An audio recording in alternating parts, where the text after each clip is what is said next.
ઉપલેટાના ઢાંકમાર્ગ વિસ્તારમાં વૃક્ષોના અનધિકૃત છેદનને લઈને સ્થાનિકોમાં ભારે રોષ જોવા મળી રહ્યો છે।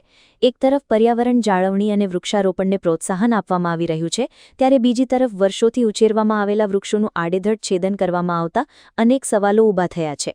ઢાંકમાર્ગ ખાતે આવેલી પટેલ પાર્ક સોસાયટીના સાર્વજનિક પ્લોટમાં છેલ્લા 13 વર્ષથી સ્થાનિક રહેવાસીઓ દ્વારા લોકસહયોગથી તેમજ રેન્જ ફોરેસ્ટ ઓફિસરના સહકારથી અનેક વૃક્ષો ઉછેરવામાં આવ્યા હતા, પરંતુ 2 દિવસ પહેલા આ જ બગીચામાં એક મોટું સાગનું વૃક્ષ કથિત રીતે સ્થાનિક રહેવાસીઓ કે તંત્રની મંજૂરી વિના કાપી નાખવામાં આવ્યું હોવાનો આક્ષેપ કરવામાં આવ્યો છે।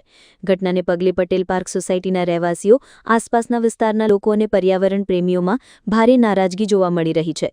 સ્થાનિકોએ જવાબદારો સામે કાર્યવાહી કરવા ઉપલેટાના રેન્જ ફોરેસ્ટ ઓફિસર, જિલ્લા રેન્જ ફોરેસ્ટ ઓફિસર તેમજ ધારાસભ્યને રજૂઆત કરી છે। પટેલ પાર્કમાંથી મારું નામ ભાવેશભાઈ ડઢાણિયા છે। અહીંયા છેલ્લા 3 દિવસ પહેલા આમ જોઈ રહ્યા છો, પટેલ પાર્કના જાહેર બગીચાની અંદર અને કોમન પ્લોટમાં એક સવનના વૃક્ષની હત્યા કરવામાં આવી છે અને સવનનું વૃક્ષ કોઈપણ પ્રકારની જાણ વગર આડેધડ છેદ કરવામાં આવેલું છે। આજુબાજુના વિસ્તારના લોકોની ખૂબ લાગણી દુભાઈ છે। છેલ્લા 13 વર્ષથી આ વૃક્ષ વાવેલ હતું। વન વિભાગ અને સોસાયટીના સહયોગથી આ વૃક્ષને ઉછેરેલું હતું। સવનના પવિત્ર જેવા વૃક્ષને આડેધડ કાપી નાખવાથી અમે લોકોએ, સોસાયટીના બધા લોકોએ RFO, range forest officer Upleta તેમજ ડીએફઓ તેમજ ચીફ ઓફિસરને આ બાબતે જરૂરિયાત જે જણાય એમને જે કંઈ લોકો સામે પગલાં લેવા માટેની એક નમ્ર આવેદનપત્ર અને અરજી પણ આપેલી છે।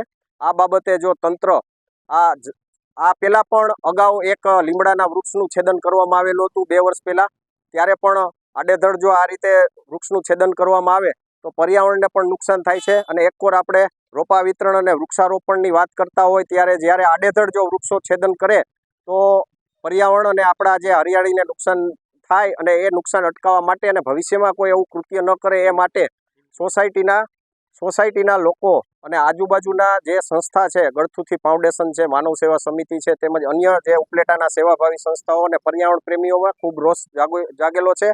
તો મીડિયાના માધ્યમથી જે આ કૃત્ય કરેલ છે એ લોકો સામે ખૂબ પગલાં ભરવામાં આવે અને કાયદેસરની કાર્યવાહી કરવામાં આવે, આ માટે અમે ધારાસભ્યશ્રી તેમજ આ સંસ્થાના જે નગરપાલિકાના તેમજ આરએફઓ અને ડીએફઓને પણ જાણ કરેલી છે।